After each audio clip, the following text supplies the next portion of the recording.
Good morning once again. Thank you for keeping us company. And we continue talking about matters that are close to our hearts, especially during these uncertain times of COVID-19. Now, 3 billion shillings as emergency allowance for frontline workers has been released. Now, 20,000 is the amount each doctor, dentist and pharmacist will receive as risk allowance, while the nurses and clinical officers and laboratory tech are going to get 15,000 shillings. But is this enough for frontline workers? This morning, I'm joined by two ladies who happen to be a nurse and also a pediatric critical care nurse, as well as a midwife. Good morning, ladies. Glad to have you on board. And let me just start by appreciating what you do in your day-to-day lives. It's a calling. It is not easy, and the issue of COVID-19 has exacerbated that issue of uncertainty and just to safety. So we appreciate you. I appreciate what you're doing. Now let's start off with Florence Moon, who is a midwife based in Isiolo and a senior senior nurse, to just tell us the challenges that they have been going through in as far as nursing is concerned, especially during this COVID times, as well as Awuor Opee, who is a pediatric critical care nurse. We've just seen them there on screen. Maybe we can have a shot of them again so that we can know who is Florence and who is Awuor. So ladies, we're going to be talking, so that is Florence Moon. How about you just give us a quick overview of what you think, in light of the current increase of COVID-19 cases, what are your main concerns in your line of duty? Florence. Yeah, thank you. My name is Florence Moon, and I would say that most of the challenges that we are facing as nurses and midwives, personally, I work in the maternity department, and we have seen so many changes that have come up because of the COVID-19 pandemic. And one of the things that has really brought us, I would say, to a crossroad is how we are supposed to handle the mothers at this time. We are having a downward surge of mothers who are attending the antenatal clinic, mothers who are coming for the family planning clinic, mothers who are bringing their children to the child welfare clinic.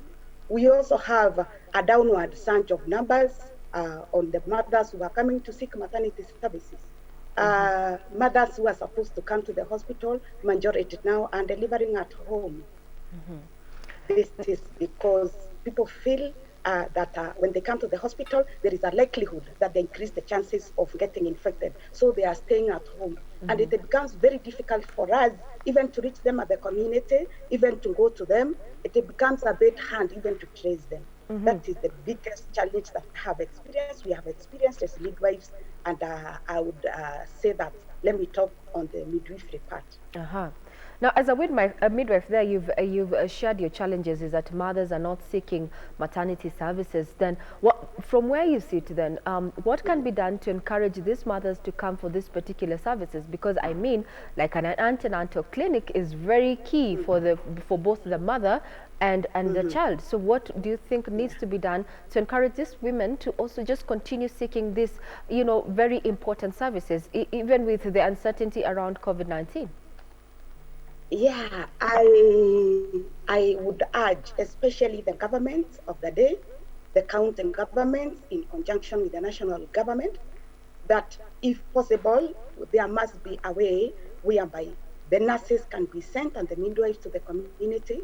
I was thinking of an issue whereby the community can be subdivided in sections, and then we can have, in conjunction with the community health workers, we are able now to trace them. We meet them now at the community. But this one has not been happening as it's supposed to be. I would say, because this is a new disease that is here with us, I would suggest that now, forthwith, that the people be met at the community level. It's not only in midwifery where we have challenges. Even the people with comorbidities, the people that have hypertension, the people that have diabetes, diabetes, asthma, and the chronic diseases that we see. They have not been coming to the hospital. And I'm fearing that at the end of this pandemic, we may have mothers now who have very many complications, people who have very many complications at the community, and it will be very hard for us even to manage. Like, for example, if you find a mother delivering at home, such a mother may even bleed to death, such a mother may even have tears. And in fact, when they go back now after this, it becomes very hard for us even to manage the complications. It becomes a challenge. So my request is that we have a plan to meet them at the community level. Community level. Now, during this time, we hear what you're saying and your concerns, but Florence, was to ask you a direct question. What about your risk of exposure? We've already been told from the Ministry of Health, it shows that this virus is already within the communities. So for you as a midwife, and maybe this opportunity was given unto you to actually render those services, are you worried about the risk of exposure and to yourself and your colleagues? Yeah, the risk of exposure is there, but I want to tell you something. Somebody has to be there. Somebody has to bite the gun. And who is that? That is the midwife. Much as we would say that there is the exposure, moving to the community. Like now, nurses have been trained, other healthcare workers have been trained, and we are able now to protect ourselves. Even as we move to the community, we are able to know that you move to the community, you are supposed to do a hand sanitization, you are supposed to keep a distance, and you also practice good coffee for the mothers. Now when we visit them, now you will advise them. And that is what we are doing, that everybody has to be in a mask if you must be attended at the maternity or at the casualty or whichever place. So even as we move to the community, we will be able to take the precautions, because at the end of the day, a health worker is somebody who is prepared. Initially, there were fears, and you find that most of the people, or I would say the healthcare workers, there was the fear. We felt maybe this is a disease. In fact, maybe you saw in the media that the nurses, the healthcare workers in this hospital, they saw the patient and ran away. But that is a story of the past now. So we are able and we are prepared with adequate training. We are able to meet them wherever they are.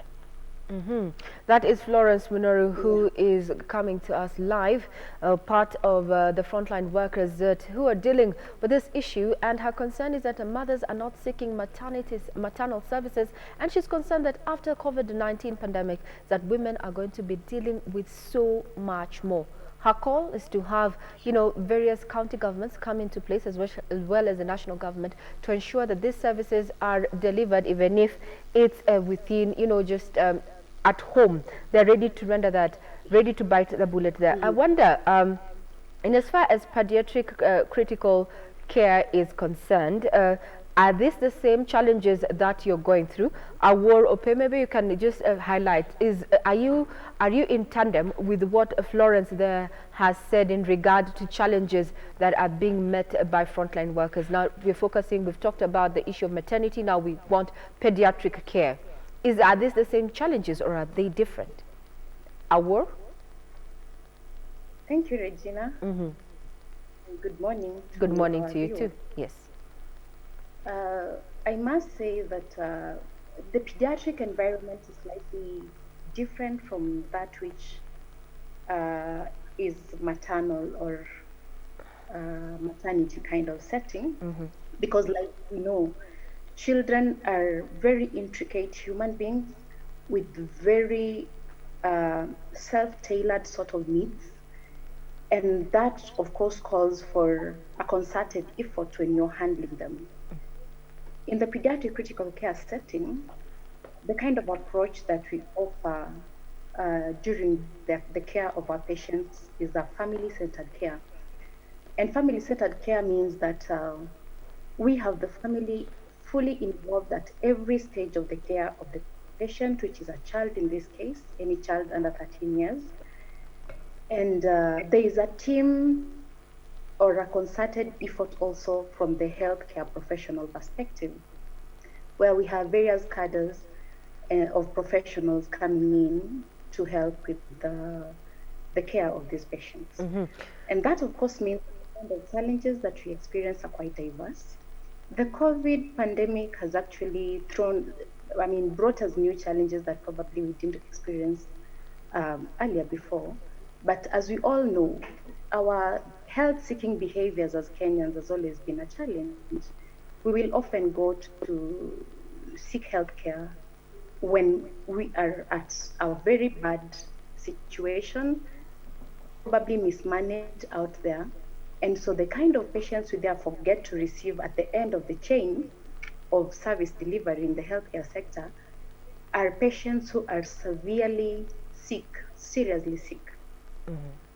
That's one challenge that has been aggravated by COVID. Like my sister Florence said, that the COVID pandemic has made Kenyans develop a fear for the hospital. A fear for the hospital there. Now, before Kenya confirmed its first case, of COVID-19, and that is March, there was talk going around that children are not susceptible to COVID-19. But over the last few months, we've seen even children as young as months old, contracting this virus. From where you sit, these are your primary target patients. Yes. How has this then affected pediatric nursing care in these times? How has it been affected? It's amazing that we have always viewed children as these harmless people, and therefore the approach that they're even given during care or healthcare service delivery is that of people who are not as infectious as others. Sadly, the dynamics have changed, and now we are seeing children coming in with COVID infection because of probably the kind of contact they have with their parents, because of the consistent need they have for care from their parents. They're not independent human beings. The unrestricted interaction between children is a challenge. And so that has made us go a step ahead and realize that much as we are taking care of children, we have to consider them as high alert people. They are highly infectious people. And remember, in pediatric critical care, the kind of situations that we see are children who come in with respiratory issues. They are in need of life support. What does that therefore mean? COVID is primarily a respiratory system problem. Like they say, it's a flu of sorts. And so every child that has come to our unit currently as it is has to be tested for COVID, and each one of them is treated as high index patients, whether they turn positive or not, because there are cases that we have also admitted with a negative COVID test result, and a couple of weeks later they have shown signs, and when they were tested they turned positive. So it has made us also become more aggressive with how we protect ourselves by using proper PPEs in the middle of sometimes non-existent or very restricted supply of PPEs. It has also have us overstretch ourselves in terms of service delivery, because a majority of nurses are now doing longer shifts at their workplaces because of one, shortage of healthcare professionals, and two, because of the recently discontinued curfew hours. And a lot has changed within the nursing system as related to COVID pandemic. Awuor Opee, who is a pediatric critical care nurse, saying that indeed, our dynamics as Kenyans, you and I, we seek medical help when we are almost at critical stages of that particular infection or whatever it is that has taken us to hospital, and this in one way or another has now been exacerbated by COVID-19, and pressures keep mounting, especially where children are concerned. Now any child who accesses a medical facility has to go through the COVID-19 test, because unlike in the past where it was assumed that children are not vulnerable, rather susceptible to the virus, well, we have seen, and history has proved, we are currently experiencing ages of even recording ages of even months, children who are just months old contracting the virus there.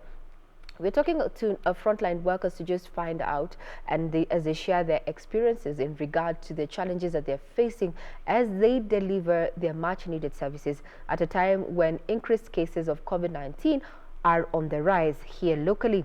I want to take it back to Florence Munoru, who is live from Isiolo. Earlier on, you had mentioned, Florence, that your main concern is that mothers are not seeking maternity help and maternity services, and you wanted the national government as well as the county government to step in. You said you're not worried per se about the risk of exposure because that's your line of work.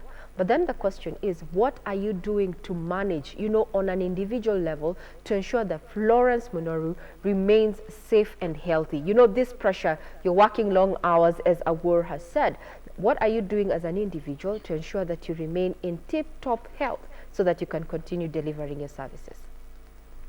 Okay, as pertains personally, as an individual, as pertains the issue of how I would keep safe, there are things that we've been trained upon on what to do, the distance that we are supposed to maintain. There is also the eating well. You look at yourself, because our work really takes quite some strength and energy, even to perform. Something else that I also look at as an individual is the hygiene, washing of hands. Walking with a hard sanitizer in my pocket looks weird, but that is something that every health worker is supposed to have, because at times you will move, as you move along in the ward, you are touching patients. Other times you touch their belongings. You also touch the environment, and it has become part of us, part of me now. Along with the hand sanitizer. Another thing that I'm observing is putting on of the mask. Very important, because the surgical mask is something that is supposed to be worn by every health worker, and especially when you're working in the hospital environment, it becomes a bit hard, even to move with the mask from morning to evening. But it has come to be part of what we are supposed. In fact, I would call it part of the uniform. And also, as an individual, I'm reading so much on COVID-19, because I would not want to be caught unawares.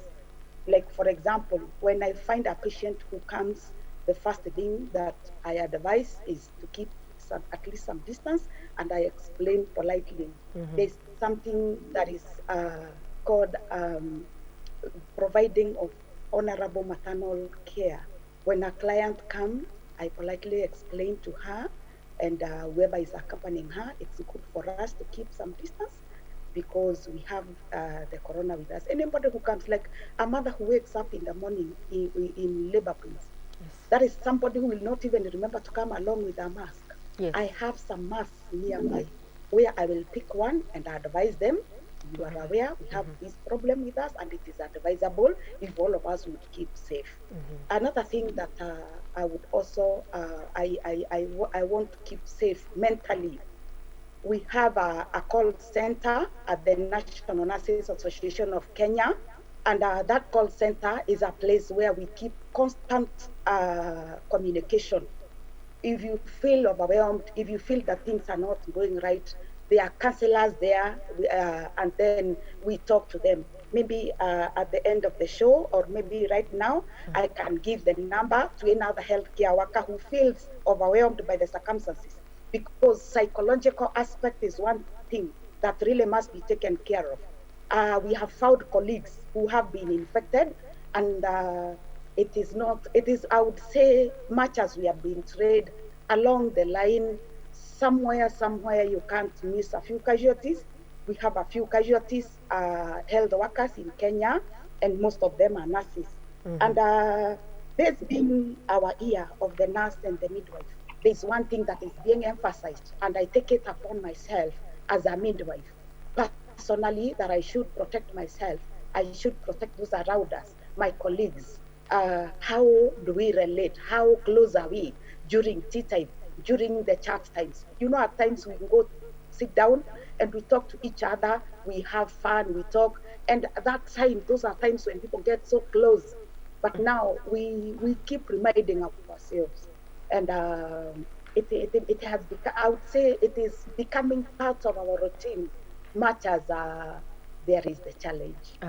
Maybe before we let you go and rope in Awuor and hear what she has to say, you can just share that particular helpline that is dedicated for health workers who feel that they need just someone to talk to and share their experiences, the pressure amid the mounting pressure of COVID-19. Share with us that contact, Florence. Yeah, the number is 08 00 72 72 006 006 no 06 08 08 0 08 00 72 06 08. That's the number for, if you need someone to just talk to, and you're within, one of the frontline workers, and you feel the pressure that is mounting is too much and you need help. Well, that's the line, 08 00 72 06 08. Get sharing. They say a problem shared is halfway solved. Just talk to someone. Now, let's rope in Awuor and hear what she has to say in regard to just what she's doing in her line of work to ensure that she remains in good health. Other than just contracting COVID-19, there's the issue of, working longer hours, the stress and all that. Awuor would want to know what you're doing on an individual capacity to ensure that you remain healthy. Regina, I must admit that this COVID pandemic season has actually been one of the most exciting experiences of my professional journey, and it has made me become more self-aware as an individual while in line of duty. And what does that mean? I've had to go an extra length to protect myself mentally and emotionally. As much as possible, try to remain mentally stable, and the critical care environment, or ICUs, as a majority of us know it as, is a quite taxing environment, and it's quite stressful. So I've had to go an extra length to just keep myself emotionally stable, check on myself mentally very regularly, spend as much as possible time with my family, away from the work environment, much as now we are doing longer hours. The little time that I get off work is strictly devoted to family and myself. I've had to become that selfish. My nutrition has had to go a notch higher. I am doing more fruits, I am doing more vegetables, and this is my call to my colleagues that check on your nutrition. I know most times our work, like they say, it's a call, sometimes robs us of time to even take care of ourselves. Go a step higher. Do yourself some juices, fresh juices. Do your fruits. Do your vegetables, and of course, as much as possible, try and balance your diet. It's hilarious that I was talking to a colleague of mine recently, and she told me at the beginning of this pandemic, because of the knowledge gaps that existed, considering it's a novel situation, she went ahead and even drew her will. She wrote her will. And when we inquired from the rest of our colleagues about what they thought at the beginning of it, were like, it was quite a scary situation, because we did not know how it was going to fold. But people have gone ahead and even done their wills. There are employers who have gone ahead and given us insurance covers, life insurance covers, which of course, when you're filling out, elicit the thoughts of you kind of being in a situation like you're going into a battlefield, and you do not know how it's going to turn out, whether you're going to come out a casualty, whether you're going to be the collateral damage in the sense that you end up dying. But so far so good that the numbers that we are seeing of our colleagues who have probably been infected is not as bad as we had so far anticipated. But yes, people are getting infected. We have so far lost about 2 of us, may they rest in peace. And that has also brought us to the realization that it is not as bad as we thought it would be, and so has given me a sort of stability, an emotional stability when it comes to handling this COVID pandemic. And the last thing that I have done as regards self-care, I have gone ahead and just updated myself with the information out there because, like I had earlier mentioned, there has been knowledge gaps. So this, of course, has meant that you go an extra length and read articles out there and information that you can readily get from websites that are acknowledged and books, and just update myself professionally. Awuor, in your line of work, have you, in one way or another, be subjected to issues of stigma? And what is your take on issues of stigma? Because from the Ministry of Health data, it says that, most people who are recovering from COVID-19 are facing a lot of stigma when they return back to their homes. Yourself, you are handling, these issues. You're a frontline worker. Have you experienced any form of stigma? May not be within your workplace, but maybe, within the community, because you're a frontline worker. Have you? I must admit that at the beginning of this pandemic, it was quite unexpected what was going to happen. And there's this one time that I was in contact with a patient that was COVID positive. And personally, I was also taken aback, but not as much as my family. And so I talked to one of my family members and told them that this is what had happened, and we are waiting for our test results and so on and so forth. I was quite calm about it, but it's interesting how word went around. And in no time, calls were coming in and they were asking me, "Are you okay? What's happening?" And it was so obvious that family was quite shaken about what was going on. At a personal level, that I would not therefore call stigma, but kind of a situation that made my family a bit shaken. Within my residential environment, I think I have the most amazing neighbors around. They actually check on us on phone, and we check on each other on phone. My colleagues have had to encounter situations of stigma. I remember recently when we were going through a psychosocial therapy, a group psychosocial therapy with colleagues of mine, and one opened up to say that a neighbor actually severely warned her children not to interact with her children. Why? Because their mother was a healthcare worker, the mother was a nurse, and therefore she was going to carry home COVID. And there has been such cases of colleagues admitting that people have looked at them with, that suspicious eye and so on and so forth. But I think as time goes by, people are now more knowledgeable. People are now more settled into this situation, much as we are not out of the woods. And isn't the situation that would otherwise be termed as stigma. And going forward, I want to believe we're going to see better interaction and better handling of people who are positive or people who are perceived to be potentially positive by both the public and healthcare workers. Thank you very much for sharing that experience there, Awuor.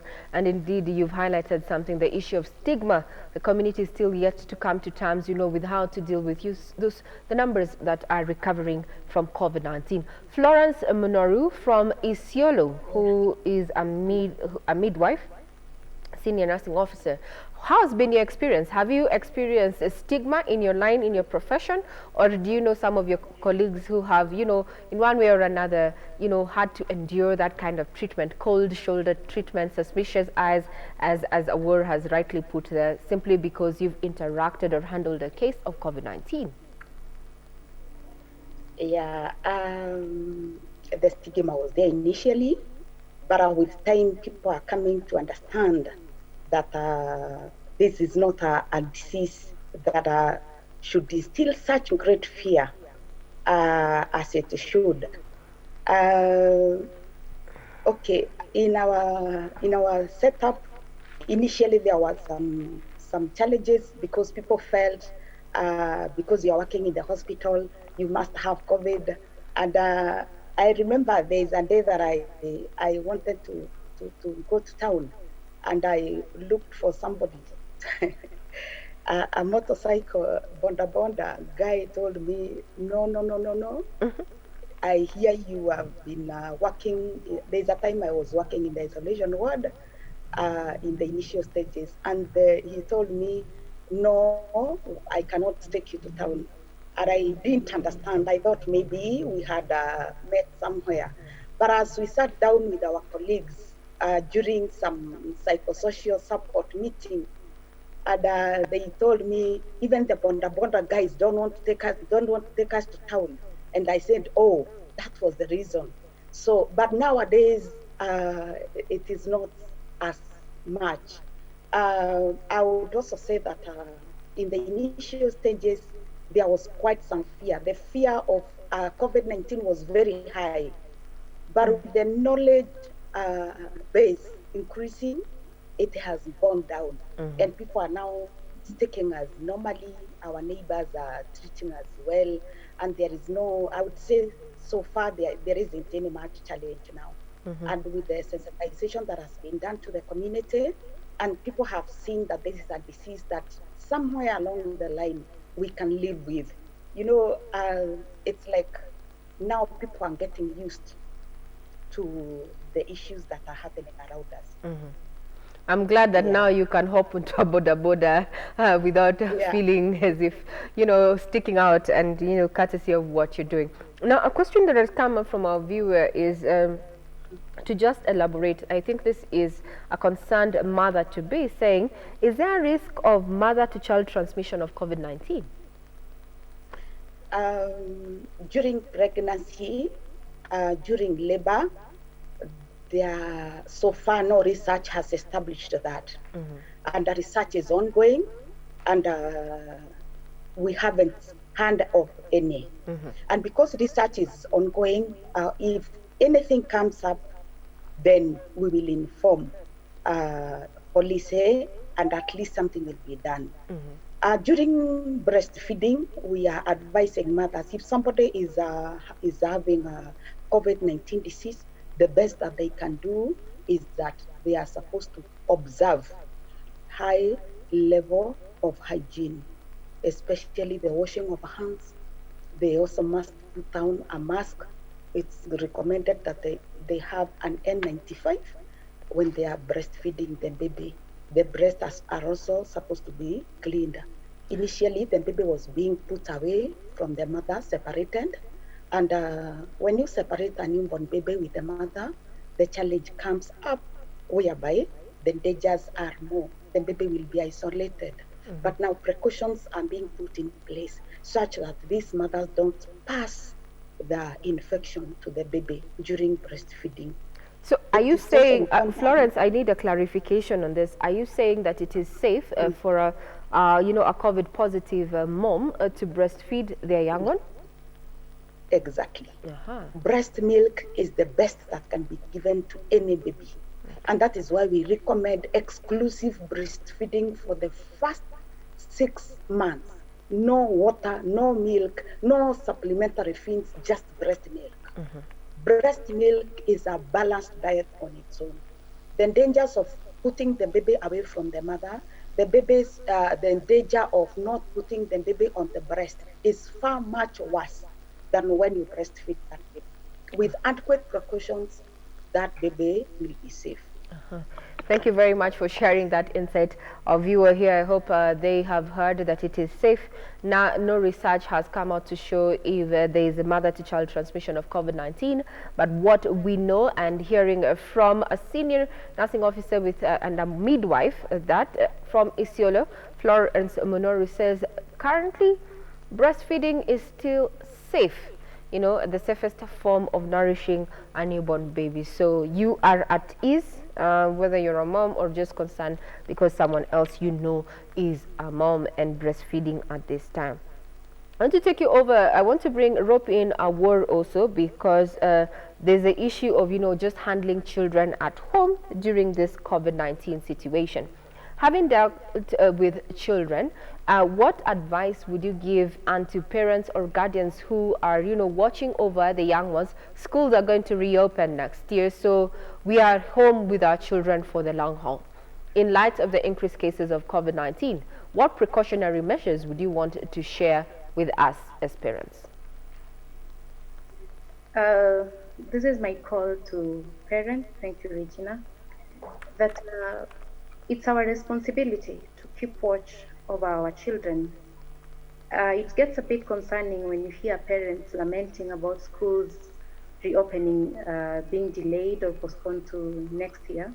But I want to take this as an opportunity. I want to look at it as an opportunity for parents to interact with their children, because as a critical care nurse, I look at the holistic health of a child. I do not just look at a child who comes to the hospital sick and requires ICU admission as a sick child. There are children who suffer from psychological neglect or abuse, and largely it's because of the absence of parents in their lives, or parents who are chronically busy out there chasing money and trying to build careers, which is not wrong, but it's important that we find the balance as parents to create time for our children. Two, in light of the pandemic, it's our responsibility to keep our children in the houses. This break from the academic engagement is not a holiday. It is not a time for children to get time to play. It's a time to keep children safe until it is safe enough for them to be out there. So minimize the contact of the children with other children out there. Treat every case as a potentially positive case. No neighbor's child is safe. No relative that comes to your house is safe. The thing is, we must reduce the number of, the flow of people into our house, the traffic of people into our houses, our visitors, our relatives. We have to cut down on that. And when you absolutely have to have visitors, then the first thing that you need to consider is their hygiene. Offer them water, running water, and soap to wash their hands. If then that is not possible, provide them with a sanitizer. Reduce their contact with your children. If you have new babies around you, newborn babies around you, as much as possible, just avoid giving people your babies to hold. And I know they would understand if you explain that to them. The last thing I would want to tell parents out there is that do not be afraid to seek health care services. Do not delay to come to the hospitals for whatever reason, whether it's just the common flu that our children often suffer from, or it's an injury, whatever kind of situation you find yourself in and you might need to seek healthcare provision or services, please utilize the hospitals. We are here for you. We are here for our children, and no child should be denied the opportunity to be given healthcare, because they are our tomorrow, they are our future. Now, before I let you go, Awuor, I'd want to just pick your brain. Is that a 3 billion shillings emergency allowance for frontline workers teams have been released. Now, the amount that is going to be given to nurses, clinical officers, lab techs and technologists is 15,000 shillings. What's your take on this? Thank you, Regina. I cannot overemphasize the role of a nurse in healthcare system as a whole, and now even more in this pandemic. We are now more professionally visible, and we have come out as the front line of the healthcare workers, or rather the healthcare work system. We want to thank our government for this token of appreciation. But again, the value of nurses cannot be pegged on just finances. There's much more that we can do to our nurses. And as our employers, we want to remind you that when your nurse is happy, the rest is happy, the patient is happy, the family is happy, and the community at large is happy. Because look at it this way. The nurse provides healthcare from the most basic of healthcare structures at the preventive level of infection, at curative level, where now I provide the services that I'm providing and that which Munoru is doing. We are at the rehabilitative level. We are at the community level where we give healthcare education. We are researchers. And by the way, this COVID season has also brought out the acumen of nurses in scientific researches, just like any other scientific professions are concerned. We need to appreciate our nurses more. This is the year of the nurse, the year 2020, and we are actually celebrating the 200th anniversary of the death of the founder of nursing, Florence Nightingale. It is a time and an opportune moment for us to revisit the professional injustices that have been meted on nurses by virtue of being underpaid, by virtue of being underappreciated, and therefore we urge our government and our employers to rethink their position about nurses.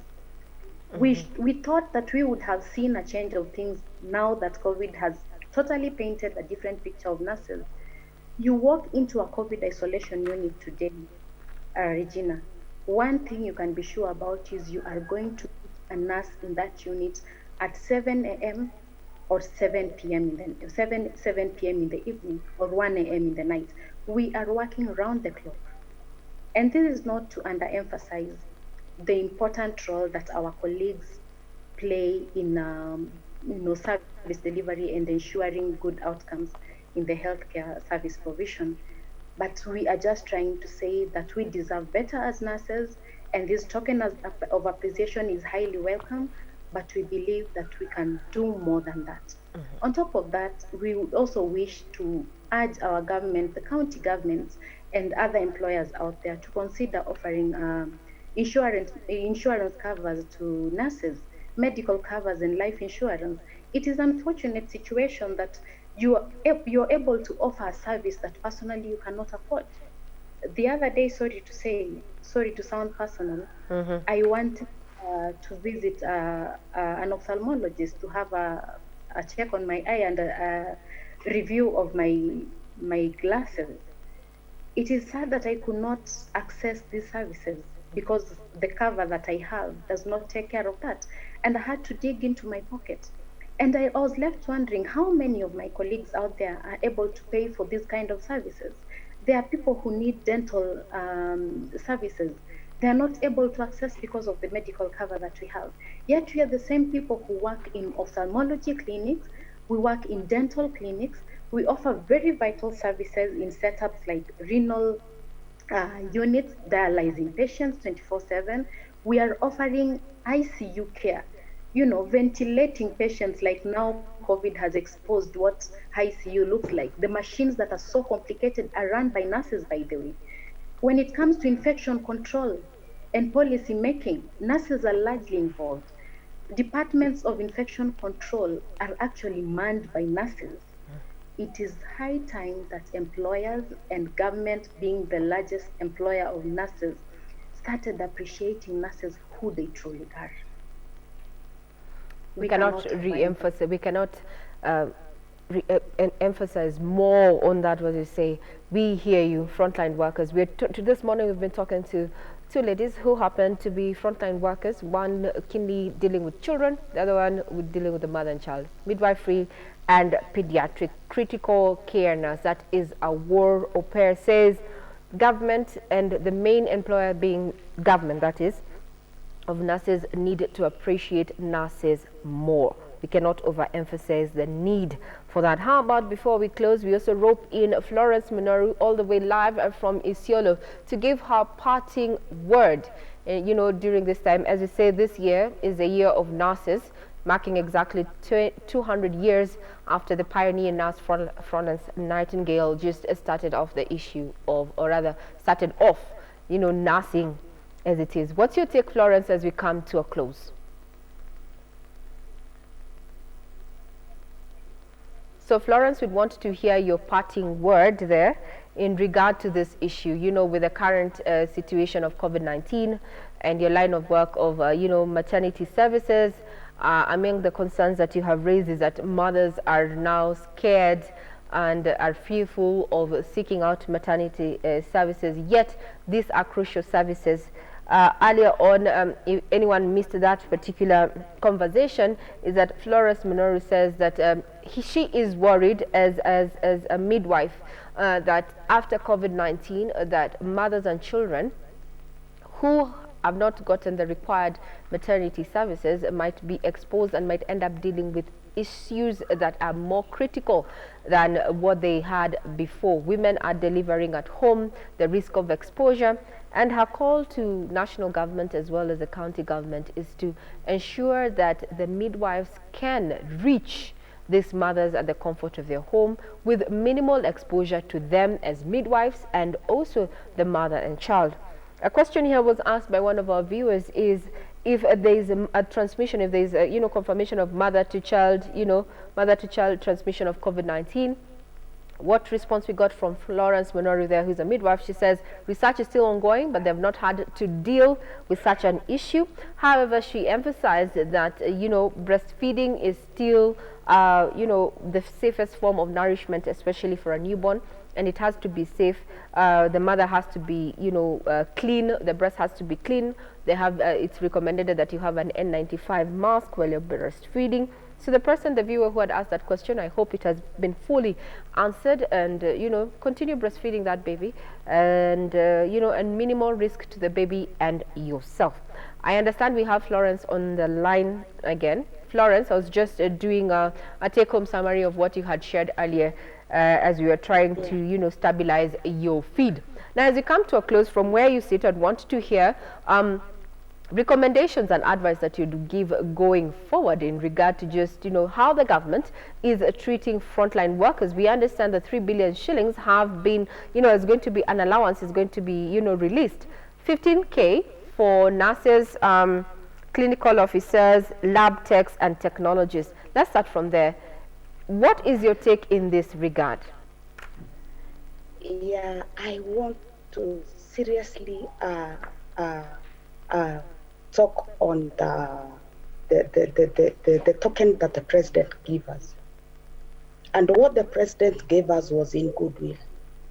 It's a surprise that 3 months down the line, that money has not reached our banks, has not reached our pockets. This one spells clearly that somewhere along the line, we have not taken health seriously. I cannot emphasize, as Lisa's put it, the importance of the nurse at this time, even during the past times. Nurses are researchers, nurses are entrepreneurs, nurses are educators, nurses are consultants. A very good example when you look at the work that we are doing. If, for example, today, somebody from the, sorry to use the military, I'm not comparing. If somebody was to be taken to another country to go and fight for the country or to go and put some reinforcement, that person will really be reinforced, both from out of the country and even by our government. Is a disease that nobody can talk of as being a disease that can be joked along. This is putting our lives in the balance. I would say it is either you are sick with COVID or somebody that has had the infection. Come to think of it, if the military can be given money to go and fight, this is a disease that nobody can see. This is a bullet that nobody can withstand because it's not visible. It is invisible. When we talk of something that is invisible, it means it affects the deeper parts of the individual. Now, we are here as the frontline health workers. We have come out and we have said, fine, the disease is here with us and we must fight. We must fight this disease. We have given our all. A very good example. Then clothes, the PPEs that you see, especially the coverall, that putting on that attire is not easy. I am imagining myself dressed like an astronaut who is going to the moon, and then somebody is really joking around with whatever that is happening around. I'm looking at a scenario whereby every patient who comes, that person is welcomed to the hospital by a health worker, and especially the nurses. The nurses are there with the patient on 24-hour basis. If anything, you cannot leave your workplace before your colleague has come on duty. You have to hand over the patients. You have to tell your colleague, this one is going on well, and this is it. We are working long hours.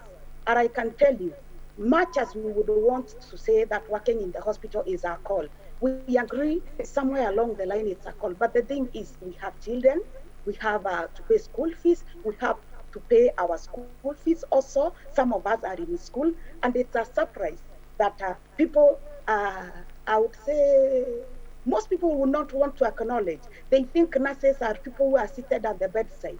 Most of us are professors in the universities. Most of us have PhDs. Most of us have masters. We have degrees. We are people who are learned.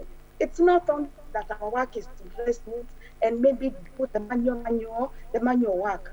It is important for the workers who are there to be looked upon as our people who can be called upon any day, any time. We give our brains to give patient care.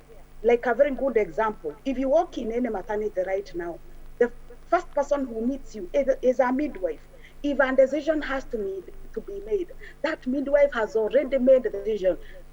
And we explain to the mother, this one is happening, you have to go for an operation. Look at a place like casualty. You meet the nurse as casualty. I'm sorry to say, but we must also remember, if this person is lucky enough to go home, that the last person to see as they leave the ward is the nurse. When the person comes to the hospital, the first person to meet is the nurse.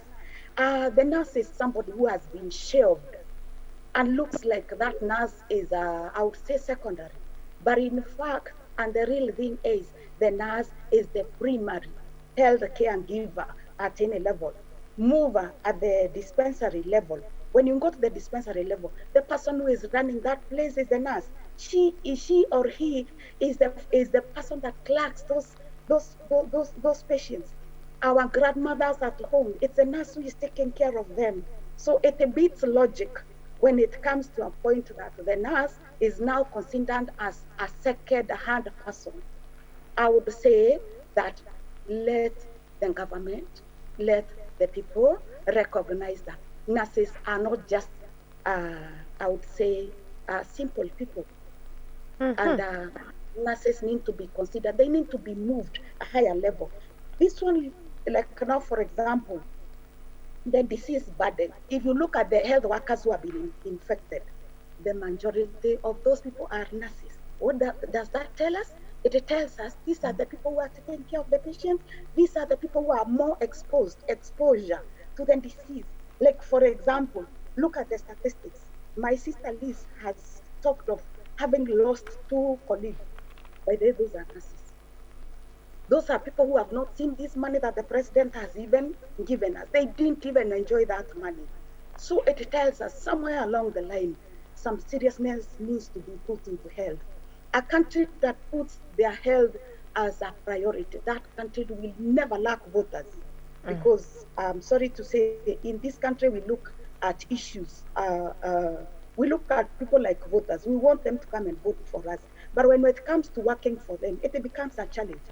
There was a directive from the Ministry of Health that the people who have lagged, stagnated in job, as a way of motivating them, these people need to be promoted. But now, how many counties have done that? Most of the counties are not even taking health as a priority.